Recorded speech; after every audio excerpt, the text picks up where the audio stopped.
stand for fantasy football franchise. Talking about that guy, Hoogie Tyler every week. Heavy analytics, competition real steep. Whoa, that's sweet. Oh, in this belief. Nick so sick, man, bringing ships the whole fleet. Goats, not sheep. Follow every tweet. Don't sleep, always finding sleepers on the street, boy. F3, winning every single league. Money back guaranteed, but it's free. Welcome to the franchise. Welcome to the franchise. Let's go. All right, everybody. Welcome back to the F3 podcast. My name is Sean. I'm here with my co-host, Joey. What's up, man? How you doing? Joey the Tooth IDP. Doing just fine. And we're here with our other co-host, Andrew. How you doing, man? I'm doing real good. How are you tonight? Doing all right. For those of you who are not watching this on video, I strongly suggest you do, because we've got Andrew wearing some Panda ear warmers right now. Panda Man. So he's just Panda Man tonight. Yep. But yeah, outside of that, not a whole lot else going on. Pretty light week of news in the NFL, but we're just going to talk about one of the probably worst teams in the NFL for fantasy football relevance, the Miami Dolphins. It's just pretty astounding how atrociously irrelevant they are fantasy-wise. We're just going to kind of take a look at some of these guys and just decide whether they're worth the super low value that we've got going on with them. So anybody that piques your interest, guys? Of anybody in the team, I'd have to go with Kenyan Drake. Yeah? I'm a Drake fan. I said myself I would never draft Kenyan Drake because I drafted him last year as my RB2 on my team. Gross. Yeah, I was one of those guys who was like, yes, it's Drake's year, it's Drake's year. He only has to beat out Frank Gore, and then he couldn't beat out Frank Gore. It is Drake's year. Did you see how excited he was when the Raptors won? Yeah. Mm-hmm. That's good. So I kind of have always been avoiding Kenyan Drake, but he's sitting at RB 27 right now. Like, you're getting him as your RB 3, and I kind of like that. I don't know. It's a pretty, just looking at the ADP right now, it's a pretty deep year for running back, where like you're looking at this range, kind of David Montgomery, Miles Sanders, Tariq Cohen, Rashad Penny, Mark Ingram, Tevin Coleman, James White, Chris Carson. Like, I think those guys could all actually be relevant. So like RB 27 is kind of deceiving because it sounds like it's a really good value, but just kind of looking at it right now, it really isn't. Because I think I'd rather have most of those guys, if not all. Right. I'd take him over Kareem Hunt. I might take him over Tevin Coleman just because there's a little risk involved there. But I don't know. Lamar Miller, I'd probably take over Kenyan Drake. Mark Ingram over Kenyan Drake. Rashad Penny. James White, who's still super undervalued. Yeah, I don't understand how he's still sitting down at RB 22. That's just crazy to me, especially in PPR format. Like, yeah, there's no way that James White ends up as RB 32 or worse. No. Not a chance, right? Now, do you take him over somebody like Jordan Howard? Yeah, I'd take him over Jordan Howard for sure. Yeah. Jordan Howard's kind of the cutoff there for me. Yeah. Then, like, after that, you're looking at, so after Lamar Miller, you're looking at Jordan Howard, Royce Freeman, Darrell Henderson, Ronald Jones, Jerick McKinnon, Matt Breida. So, like, that's kind of, I think that's actually just where my tier cutoff would be, is right after Lamar Miller. Because I'm not interested at all in any of the other guys I just listed. Yeah. You go a little deeper, though. Justice Hill, I kind of like him down at RB 43. Yeah, but I think that's far enough down where you can still take Drake and then take Hill later. But I don't know. I think I'd rather have Drake over Justice Hill, even though Hill's value is down in the 40s. Yeah, I mean, I think for the price, though, like, would you rather be drafting Kenyan Drake where Miles Sanders is going, or would you rather be drafting Justice Hill where Damian Harris, Naeem Hines, Deonta Foreman are going? Yeah, I hear you. Justice Hill, definitely. Yeah, I think that's a better value. I don't know. Andrew, any thoughts on Kenyan Drake? Yeah, no, I think I agree with most of your evaluation there.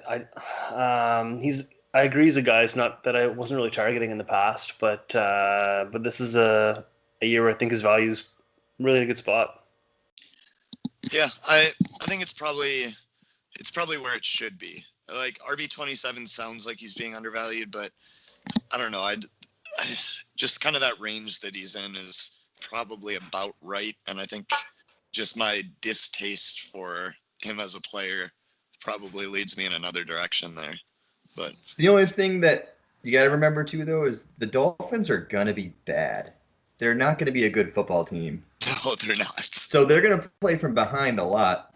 And if you look back to last season as a receiving back, he was one of the top receiving backs. So I don't think they're gonna take Kalen Ballage and make him the receiving back when you have Kenyan Drake being so good at it. You're not gonna just take him out because you have a third down back. Yeah, Ballage is a weird one because he's sitting down at RB60.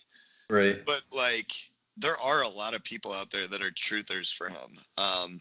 It's interesting looking at that because, like, the guys that are around him are Malcolm Brown, Benny Snell, Darwin Thompson, Raekwon Armstead. So basically all of your rookie handcuffs are Mike Davis, who I think Joey was a huge fan of. Maybe it wasn't Joey, but no. Yeah, I don't know. I think Kalen Ballage actually may be a value there where, like, looking at it, all those guys around there, they only have value as handcuffs. And I think that he could have some standalone. Yeah, I don't believe he's going to have standalone, but I believe that it's possible that he has standalone value, you know? What's the situation you can foresee him having standalone value? Well, they don't give Kenyan Drake a lot of volume. And I just that was the old regime. Yeah. And do you think that they're going to give Kenyan Drake a lot of volume this year and they're going to use him as a workhorse back? I mean, I think there's no way to tell. I just think he's so much more talented that even if it's a timeshare, I think it's still heavily in his favor.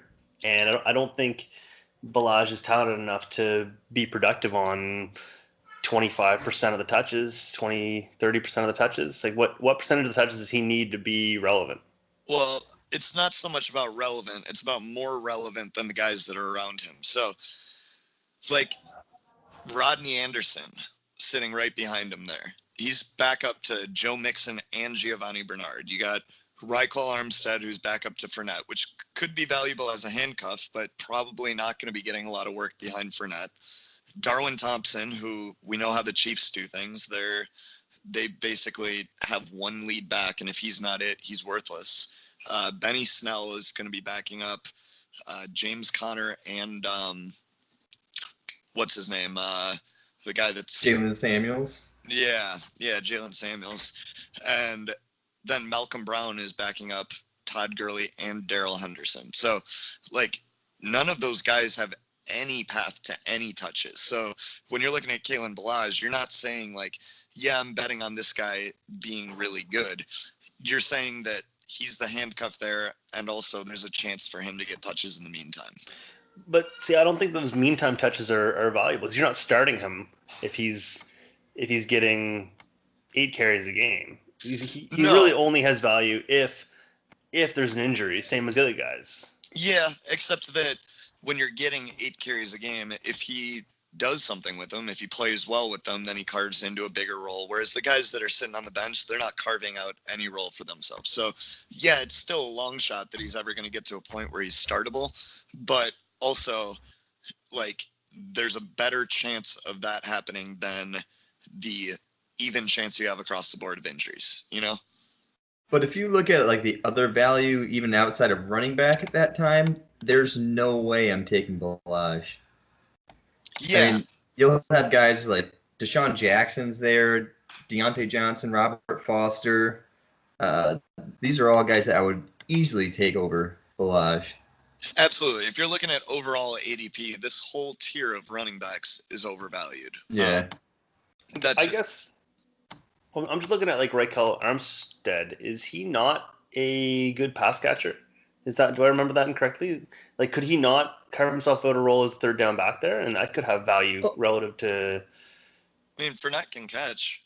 The thing I worry about Can the thing I worry about there is they signed Alfred Blue too, and Alfred Blue has shown throughout the years to be a very capable backup running back, and even if need be, a good fill-in starter. So I don't know. I think before we can even label Armstead as the handcuff, he's going to have to beat out Blue. Yeah, to me, this whole group of running backs here, including Kalen Balaj, is going to be overvalued in overall ADP because people tend to reach to get their handcuffs. So the overall ADP is not indicative of their value, whereas the running back ADP is a little more indicative of where they're being taken, if that makes sense. Yeah, I got you.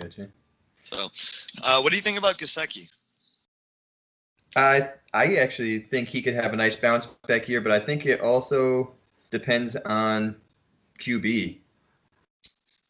I personally, if it's Josh Rosen, I don't like it. I don't think it'll work.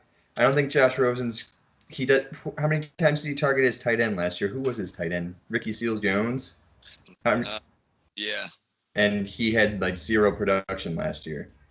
If it's Fitz and Fitz's games, the combination of Brayton Howard, the games he started, they averaged 83 yards a game and almost a touchdown a game.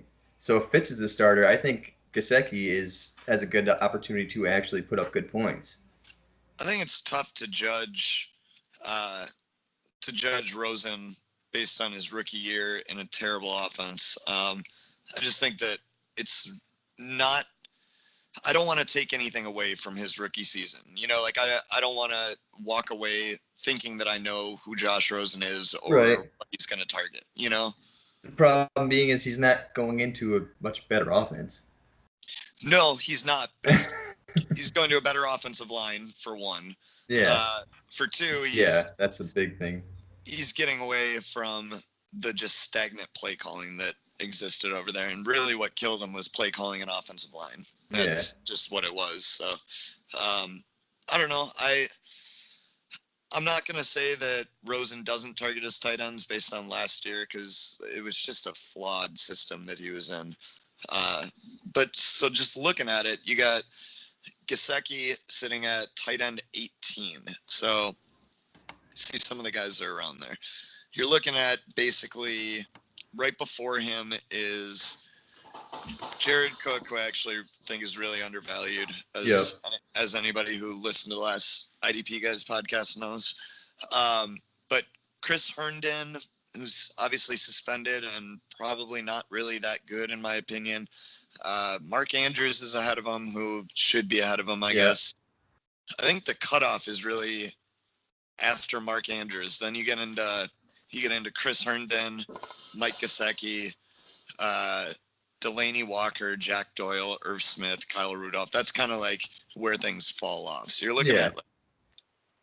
looking at maybe 16 usable tight ends in the NFL right now, and once you get past that, you're just kind of praying. And I think that's kind of the range that Gesicki should be in. But I definitely like him at the top end of that group because, he's an athletic freak. He's got good hands. His tape was good coming in.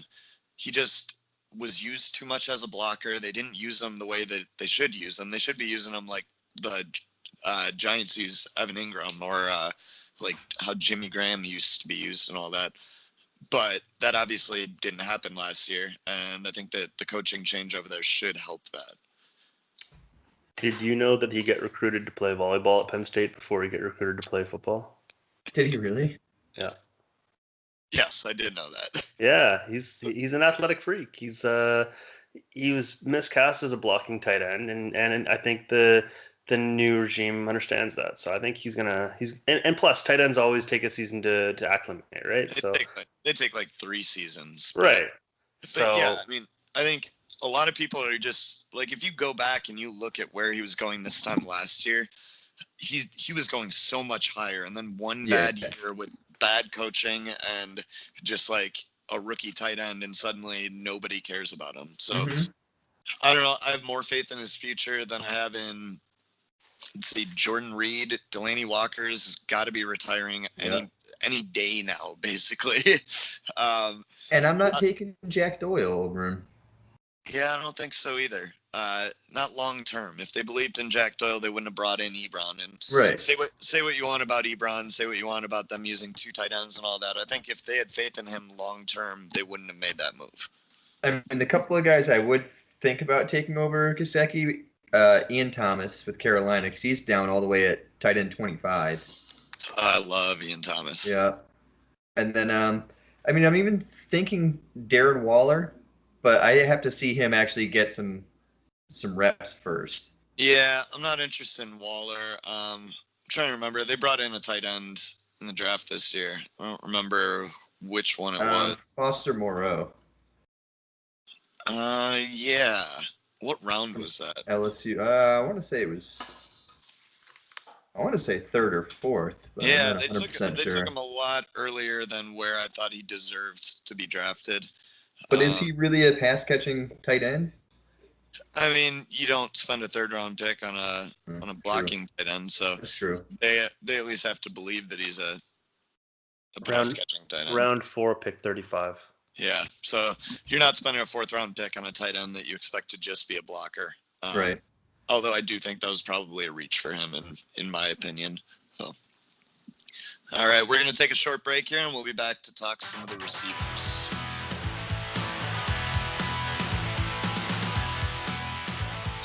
All right, we're back to talk some Dolphins wide receivers, unfortunately. They are really bad.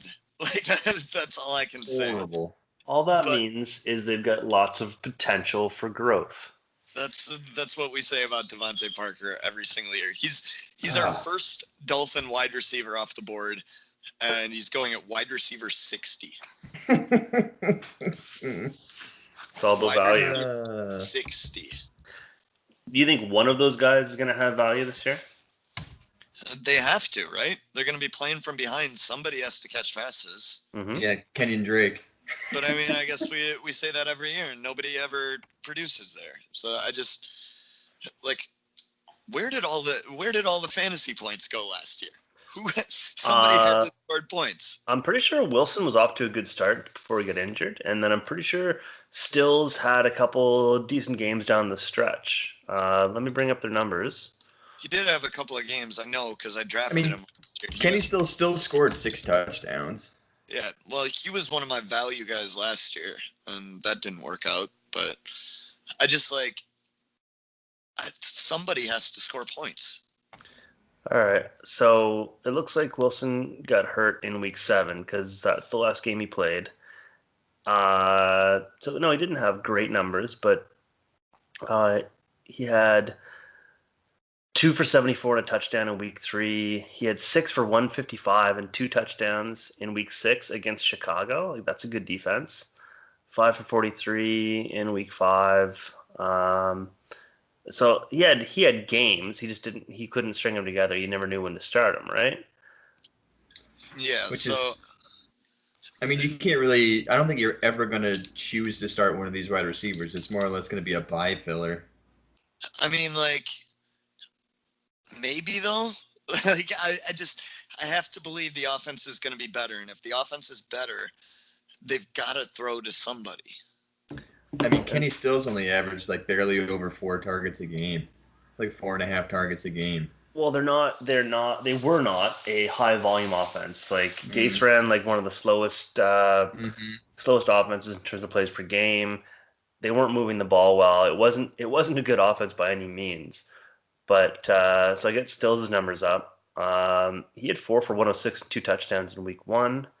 He had 8 for 135 and a touchdown in week 14. But then other than that, he didn't eclipse 61 yards. Yeah, so yeah, he wasn't. It's not like he was a usable asset, but he had 500 yards and 6 touchdowns. Like as a third wide receiver, those aren't the worst numbers in the world. My God, I'm looking at the target numbers for the Dolphins last year. It's disgusting. Mm-hmm. Danny Amendola led the team with 79 targets. Well, I guess that's 79 targets that's going to go to somewhere else this year. Yeah, Albert Wilson when he's right, because he's going to hit the slot. I just like. So you got Kenny Stills at 64, Devontae Parker at 47, Albert Wilson at 35, Jakeem Grant at 34, Mike Gesicki at 32. It's all about potential. That's all of it. That's all of it. You lose 79 targets. They did draft Preston Williams, who was an intriguing option. But my God. Hold on. Their leading targets actually was Kenyan Drake with 70 something, right? Yeah. 73 targets. I believe that. But do you think that they're going to have to give Brock Osweiler 178 attempts this year? I think so.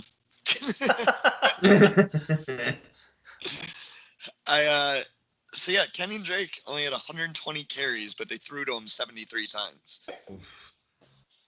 And I don't think that's really out of the ballpark again this year. No, I don't think so. So yeah, going back to Kenyan Drake, like, but also it's a new coaching staff, so I don't know. I really don't know what they're gonna want to do. I'm still bummed about Leonte Carew. I was such a big fan of Leonte Carew, and he just never found a way into just the crappiest group of wide receivers in the NFL.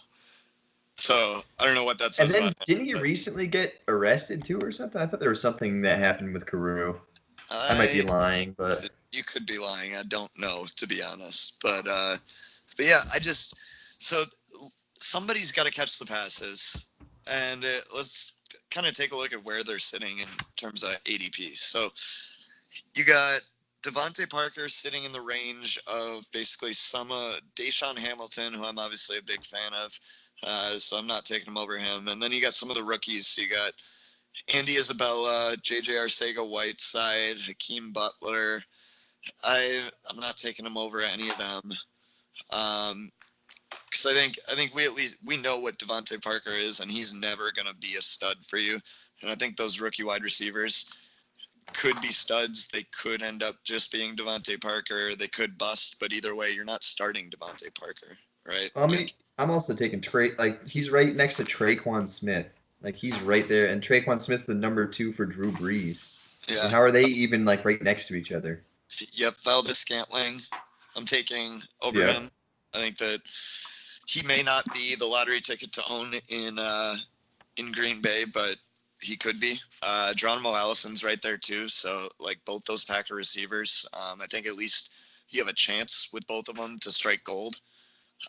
Parker, you're just kind of hoping that he gets forced into a volume situation, and right.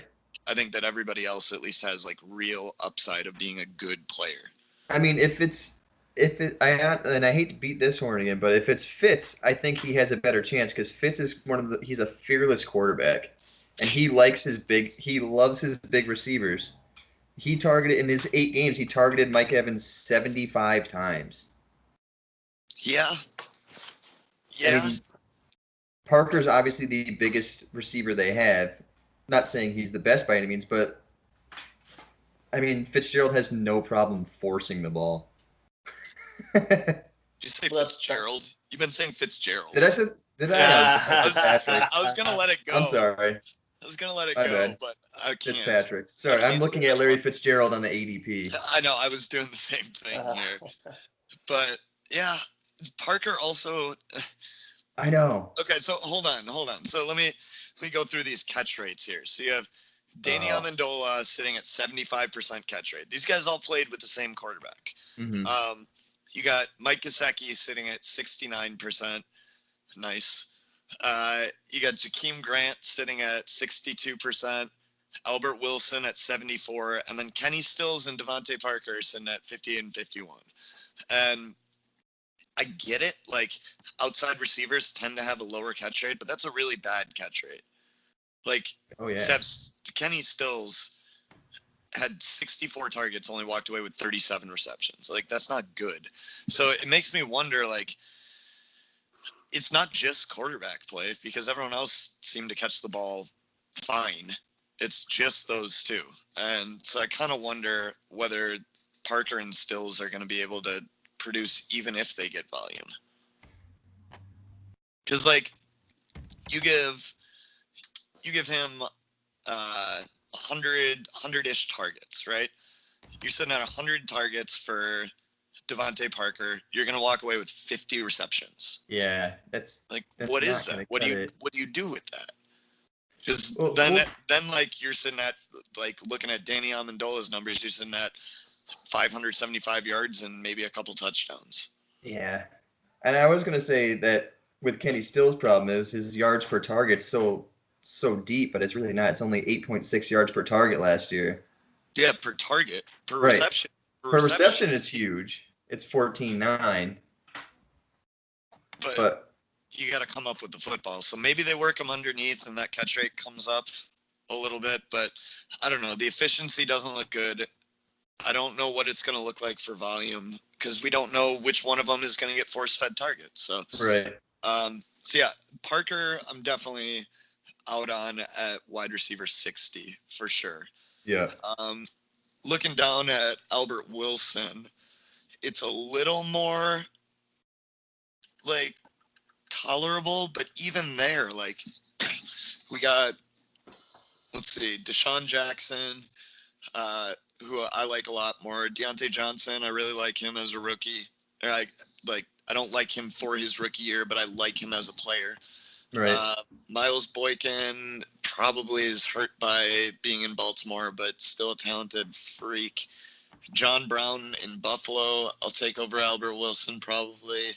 What do you think about Antonio Callaway? I know he's in a kind of a crowded receiving group, but there's been some really good reviews about him this offseason. Yeah, and I thought he was a really good player that was going to be super underdrafted as a rookie because he didn't have significant draft capital because he had the issues. A lot of off the field issues. But I don't know what you do with that there. It doesn't seem like there's going to be enough targets to go around because, like, in addition to Odell and Jarvis Landry, you also have Njoku. You also still have to run the ball. You have Chubb and Hunt. Like, you can't just air it out. Yeah. They're not be playing from behind all the time. I don't know where Callaway's targets come from. So I think for me, Antonio Callaway is going to be a buy like 2/3 of the way through the year when he's just not producing, and then just kind of wait out the Jarvis Landry contract. Yeah. But then, sitting underneath that, you got Terry McLaurin, who I really like, rookie over in Washington. Marquise Goodwin, not a huge fan of. I might take Wilson over Goodwin. But I really like Jamison Crowder over on the Jets. Yeah. I don't know. Nelson Aguilar, maybe. I don't know. I don't think I'm not a big Aguilar fan. I'm not either as a player, but like Aguilar or Albert Wilson. I think I'm going Albert Wilson just based off the fact that there is no true number one in Miami and he could emerge. I mean, in Philly, you got to worry about Goddard. You have Ertz. You have Alshon Jeffrey. Then you have the running backs as well. Yeah. I mean, there's a lot going around. And, I mean, the thing you can hope for is an Aguilar trade. I mean, also, though, better. For him. I don't think so either. Yeah. Can't get much for him, but better quarterback play, though. And that matters. Yeah. We know that because we are looking at a team that's had atrocious quarterback play, and we see the results. see, I think Wilson could have a good season, but I think it depends a lot on the quarterback play. I think if it's Fitz, he doesn't get the targets, but I think if it's Rosen, I think Rosen's more likely to look for that slot receiver getting open on some of those timing routes inside. So, and I agree. And Wilson's he's the self-proclaimed king of yak, right? Sure. Well, he had that one game, 100 and and something yards and 2 TDs. You didn't hear that last year? He has thrown down some beef with Golden Tate. Yeah. Being the Yeah. Golden Tate is the king of yak. Get out of here. Get out of here with that garbage. Listen, George Kittle is the king of yak. That's what okay? I said. The self-proclaimed. Nah. If you watch Golden Tate play, he's something else. He's just so much fun to watch. It's such a bummer that he ended up over in New York. Yeah. So then after Aguilar, you got Kenny Stills, and then we're kind of looking at Nothing. John Ross, Randall Cobb, Jalen Hurd, and a bunch of nobodies. What about John Ross? Is he ever viable? I mean, probably not now that they've gave the money to Tyler Boyd, right? He also had a lot of concerns with him coming out of college, and it's the thing when you're watching a lot of these players is that you don't necessarily get a feel for what they're capable of because they weren't asked to do a lot of things. So you try and check as many boxes as you can, and then some players you'll see like, okay, this player is not good at this.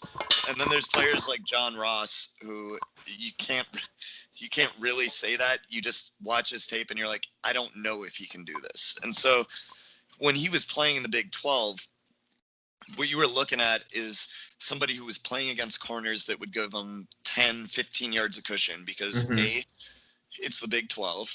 Yeah.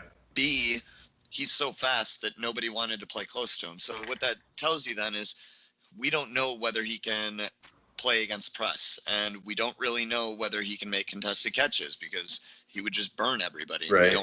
So like his ability to beat the press and make catches in contested situations are two things that you have to be able to do as an outside receiver because they're gonna get physical with you. And Right. I guess you can't just win with your speed anymore, and the NFL just doesn't let you do that. So we still don't know if he can do that, but I think the Bengals probably believe that he can't because they are investing elsewhere. So I don't know. Plus he can't stay healthy. He's made of glass. Yeah. As long as we're talking about the Bengals, what do you think of Stanley Morgan Jr.?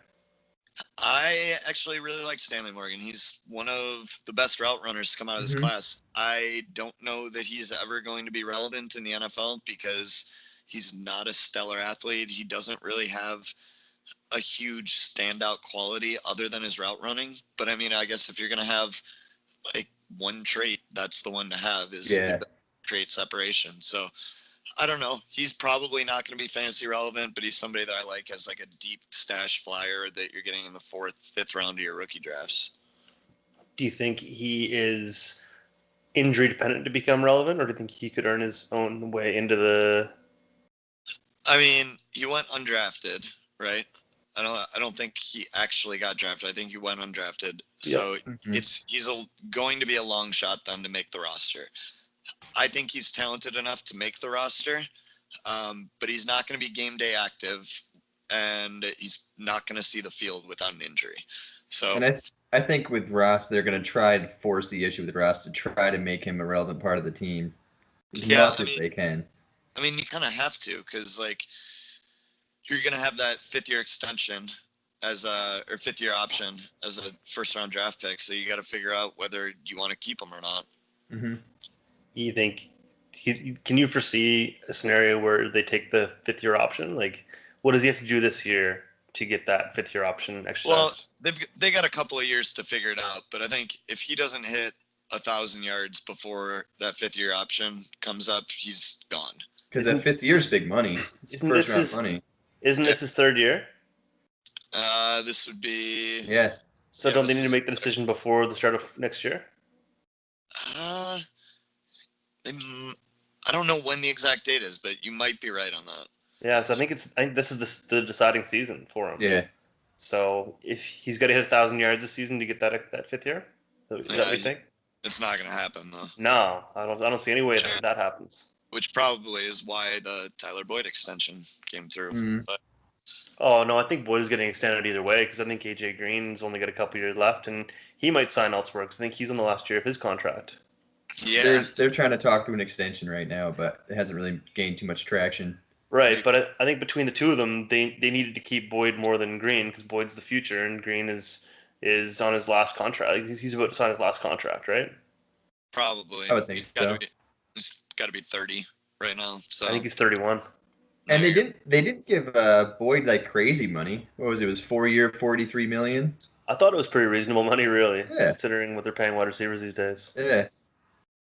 All right, we're going to take a short break, and we'll be back to talk some quarterbacks.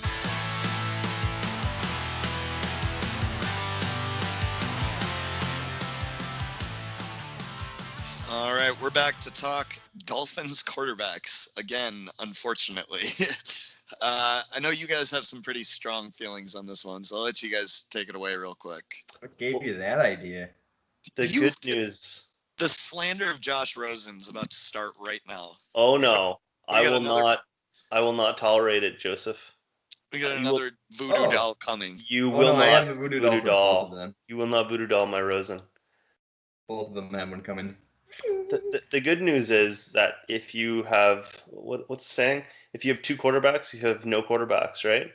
I think you Because just made that up. no, that's a saying. Because you gotta have a guy, right? That's it's tricky because they're both so different. You're trying to tailor an offense for the strengths of your quarterback, and which guy do you tailor it to, right? I think they're going to have to sort it out sooner rather than later, and they're going to have to start building their offense around that guy's strengths. Yeah, I think the Browns did all right with Baker Mayfield taking over after week 6, week 5. You don't think he's a little special though? No, he is for sure. Yeah, I'm literally wearing the Baker Mayfield T-shirt right now. I saw that. Woke up That kind of made me dangerous. You woke up right before we started recording, right? No, I like Baker Mayfield. I think Baker Mayfield was really good. Yeah, he was definitely my guy of that draft class. I was a huge fan of his all through college. But so you guys prefer Fitzpatrick? I prefer Rosen. I think Rosen's a better player. I think Rosen's a better player. I think this year Fitzpatrick might be the better fantasy asset. Just this year. I just think, yeah, maybe for fantasy asset for sure. But who do you think is going to help the other players on the Dolphins reach fantasy relevance? It's got to be Rosen just because of consistency. Like with Fitzpatrick, I think the two that will get any sort of fantasy relevance would be Kenny Stills or Devontae Parker on the outside. But Fitzpatrick's just so, I don't know, he's not accurate. You see the video of Fitzpatrick? Did you see him? No. Did you see how big he was? He No. was like No. he was monstrously overweight, and they interviewed him asking him about it. This was this offseason. It wasn't like a trick photo or anything. This was a video. And they ask him about it. He just starts going off about all of his kids' birthdays. Oh, and how I did see that. his Yeah. kids had friends who had birthdays, and so he blamed his entire overweight problem On cake. On cake, yeah. I don't know. He did it with a dead serious face too. It was so good. I don't So know a if lot you of know kids' this, birthdays. Sean, but dad bods are in this year. Yeah, he took that to the next level. I actually disagree. I think Fitzpatrick is better for the players' fantasy value this year because I think he's going to help them play from behind a lot more, which is going to lead to more passing and more garbage time and more late touchdowns. So, no, I think if they want to have an explosive offense, they're going to go with Fitzpatrick. But I think Rosen has potential to run a more balanced offense that's going to maybe play a little more ball control. And so I really think Rosen will ultimately win the job, but it's so hard to tell because when Fitzpatrick is on, like it is Fitzmagic, right? Right. He can do it, but And it's Fitztragic. yeah. So I think we're gonna see 6 weeks of Fitzmagic / Fitztragic. Probably 2 weeks of Fitzmagic, 4 weeks of Fitztragic, and then moving on to Josh Rosen week 7 or whenever their bye week is, I guess. You So think now Fitz wins the job out of the gate? Yeah, I think so. I think so too. But now, considering that, do you even draft one of them? Like, do you No. take Fitzpatrick hoping that you can maybe possibly get a win early in the season if he's got a really bad matchup? Or do you... Not in redraft, no. But Dynasty, I actually really like Rosen. 'Cause I Yeah. think he's got no weapons over there right now, but they Right. invested in getting Rosen, and I think that next year they're going to have to invest in getting him some weapons. They've spent a lot on the defensive side of the ball. They got to get him some weapons. Right. I've invested in Rosen in Dynasty, and I think he got a pretty raw deal last year, and I think he's been overly criticized because of the situation he was in, like you alluded to earlier. So yeah, I think I don't think this year he's going to be relevant, but long term, I'm still a believer. Yeah, and I think his price is dirt cheap right now. Oh, yeah. And I think that it's going to just get cheaper if Fitzmagic starts the year. Yeah. So I think there's going to be a buy window for him. We're in a buy window right now for him. He's costing nothing, but he might even go lower, which would be fantastic for me because I'm definitely interested in buying him there. What are we looking at in terms of cost for Rosen? When it comes to ADP, he's being QB undrafted. 34. QB 34. Yeah. And these are dynasty ADPs, right? Yeah. Yeah. That is, I can't believe some of the guys going ahead of him. People hate him. Yeah, people gave up on him after 1 year.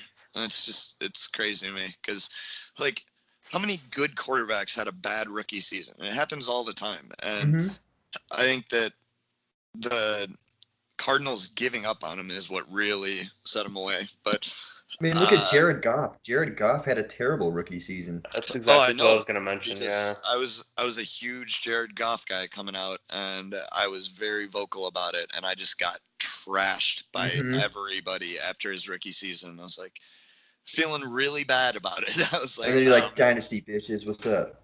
and feel a lot better about it now. So we're looking at bye week 5 for the Dolphins. You might get 4 weeks of Fitzpatrick and then switch over to Rosen week 6 because let's see, they got Ravens. They could probably maybe win, but then you got Patriots, Cowboys, Chargers. They're losing all 3 of those. Yeah. So you're gonna start the year 1-3 at best probably, and then the bye week will come around. They'll switch to Rosen, and then he'll get the Redskins and the Bills right off the bat. They have a really easy second half because they got Redskins, Bills, then they got the Steelers, which will be a tough game.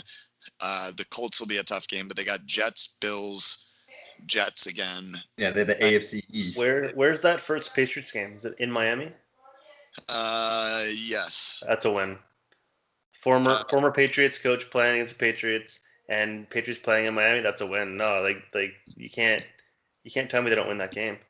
I'm telling you, they won't win that game. Miami almost beats New England at least once a year. Detroit beat New England last year. It's the former coach playing against the Patriots. I'm not buying it. It's a thing. The Lions aren't a good team, but at least they have some talent. The Dolphins are just lacking talent. Yeah, but didn't Miami beat them last year with the same lack of talent? I think they did. And without the former Patriots coach? Yeah, I'm not buying it, though. I don't know. I think because Gronkowski's not there to play safety for the Patriots. It's a good Vegas pick. Yeah. Vegas pick. Do it. No, yeah, let's see you put your money on it.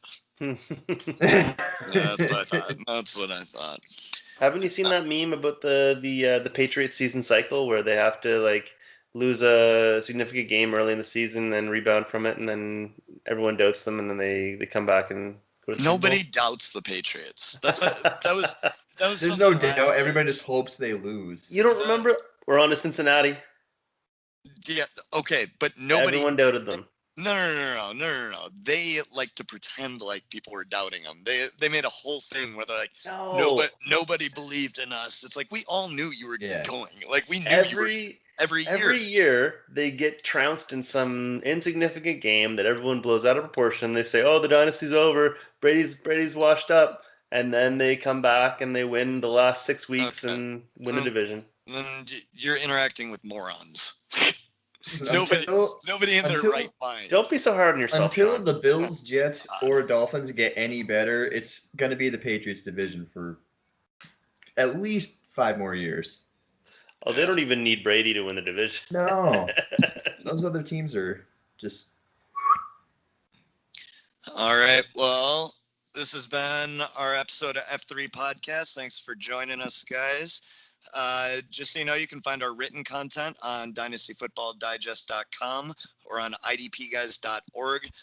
You can find this video as well as a bunch of other ones on our YouTube channel at Writer Digest Network. Writer is spelled Reiter. You can subscribe on the websites for $1 a month. You get tools, ranking, offensive ADP, defensive ADP, combined offensive and defensive ADP.